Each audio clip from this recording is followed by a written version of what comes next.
본 말씀을 통해서 하나님의 일하시는 방식 제목으로 말씀 증가하겠습니다. 사람은 같은 일을 하더라도 일하는 방식이 다를 수가 있어서 힘든 일을 먼저 하는 사람이 있고 또 쉬운 것부터 먼저 하는 사람이 있습니다.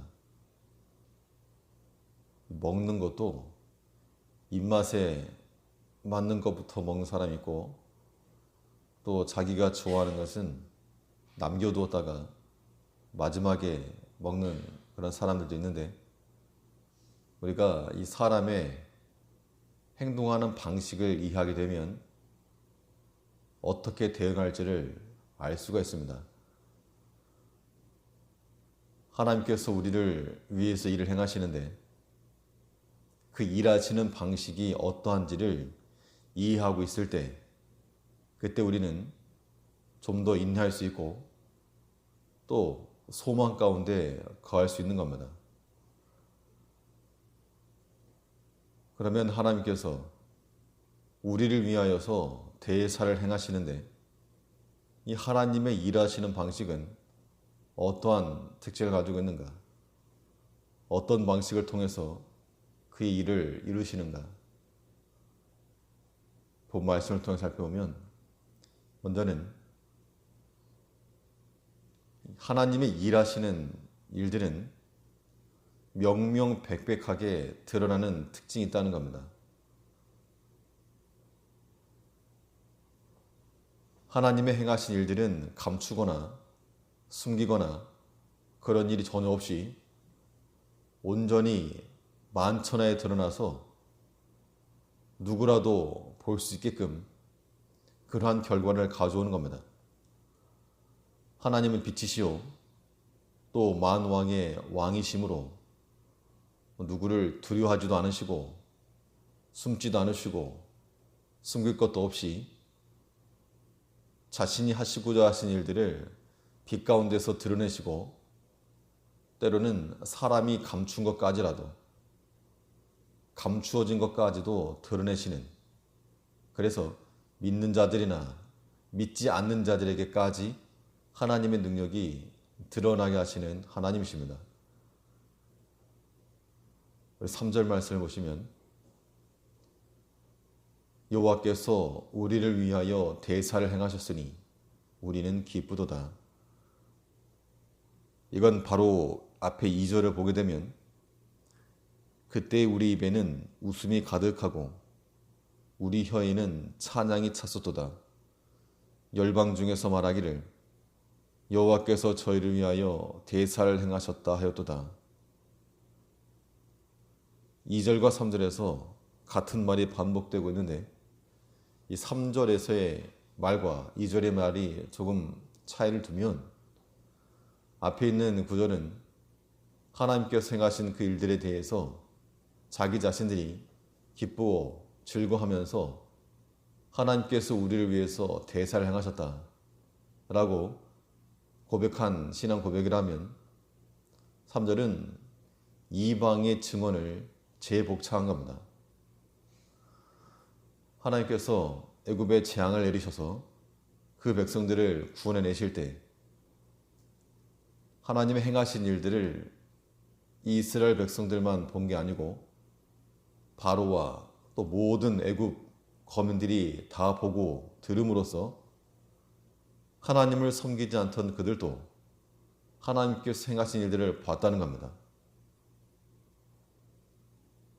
하나님께서 자기 백성을 어떻게 구원해내시는지 그걸 보면서 하나님께 영광을 돌리고 또 하나님의 백성으로 편입되었던 사람들이 있었다 그랬는데, 그와 같이 이 바벨론 포로에서 돌이킬 때에도 하나님께서 자기 백성을 돌려보내시면서 믿지 않던 다른 이방들이, 바벨론 사람들이나 혹은 또 포로로 잡혀왔던 다른 민족 사람들이 그걸 봤다는 겁니다. 그래서 하나님께서 큰 일을 행하셨다, 대사를 행하셨다 라고 그들의 말하는 것들을 한번 복창한 겁니다. 하나님께서는 그 자신의 일을 이루실 때 모든 것을 드러내시는 하나님이시므로 모든 사람에게서 영광을 받으시는 겁니다. 그러므로 우리가 하나님의 일하시는 방식을 따라서 행하려면 모든 어둠 가운데서 행하고자 하는 것을 다 버리고 빛 가운데로, 또 숨거나 숨기려고 할 것이 아니고 하나님 앞에서 다 드러내고 공개를 하고 회개하여서 하나님 앞에서 행할 줄 아는 우리가 되어야 됩니다. 우리는 빛의 자녀들이므로 빛의 자녀들답게 말과 행실이 뒤따라야지 마땅하고, 또 이러한 믿음 자녀들의 행실은 믿지 아니하는 자들에게서까지 하나님께 영광을 돌릴 수 있는 겁니다. 그래서 우리 자신도 나를 위해서 행하신 하나님으로 인하여 기뻐하고, 또 우리를 통하여서 하나님의 행하심을 증거하여서 모든 사람들로 하여금 함께 하나님께 영광을 돌릴 수 있도록 행하는 것, 이것이 하나님 백성다운 삶의 모습인 겁니다. 하나님께서는 그 자신의 일들을 빛 가운데로 명명백백하게 드러내시는 특성이 있고, 또 이 하나님께서 하시는 일들은 이 점진성과 또 급진성을 동시에 사용하신다는 겁니다. 이것을 유념하게 되면 우리가 좀 더 인내할 수 있고 또 소망 가운데 거할 수가 있겠는데, 하나님께서 하시는 그 일들은 때로는 천천히 흐르는 물과 같이 점진적으로 진행되는 경우도 있고, 또 때로는 급류와 같이 급진적으로 이루어지는 때도 있습니다.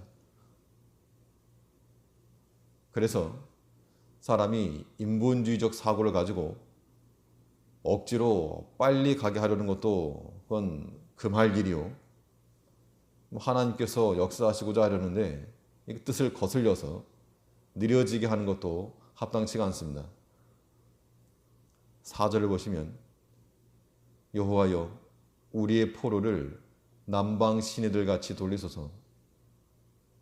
이 남방 시내라고 하는 말은 이 간헐적 하천, 와디라고 하는 것을 가리키는데, 이 와디라고 하는 것은 어떤 지형인가 하면 평상시에는 메마른 협곡입니다.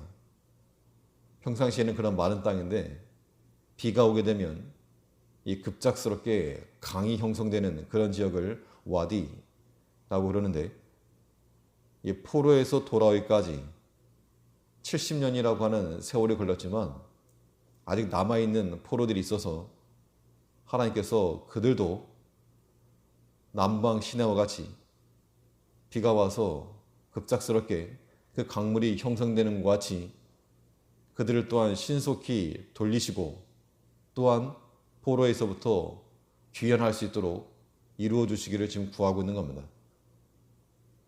그래서 하나님께서 하시는 일들은 70년간의 포로기를 인내하며 기다리게 하셨다가도 또 한순간 이 고레스 왕의 마음을 바꿔서 하루아침에 본토로 들어가는 그런 길을 열어주시기도 하는 겁니다.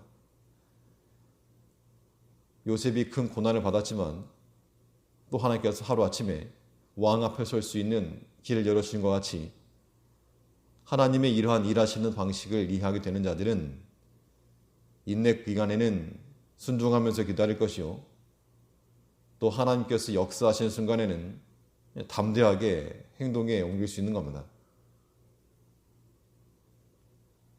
결코 사람의 생각을 앞세워서 더 빨리 가겠다, 그러면 탈이 나는 것이고, 또 하나님께서 이제 역사하려고 하시는데 70년간의 세월이 습관이 되고 또 익숙해져서 머뭇거리거나 행동하지 않으려고 하는 그것도 또한 잘못인 겁니다. 하나님께서 우리 마음 가운데 감동함을 주시고 또 행하게 하실 때에는 언제든지 힘써 행해야 됩니다. 그래서 주를 위해서 완만한 인내로서, 때로는 급격한 순종으로서 나아갈 수 있는 우리가 되어야 됩니다.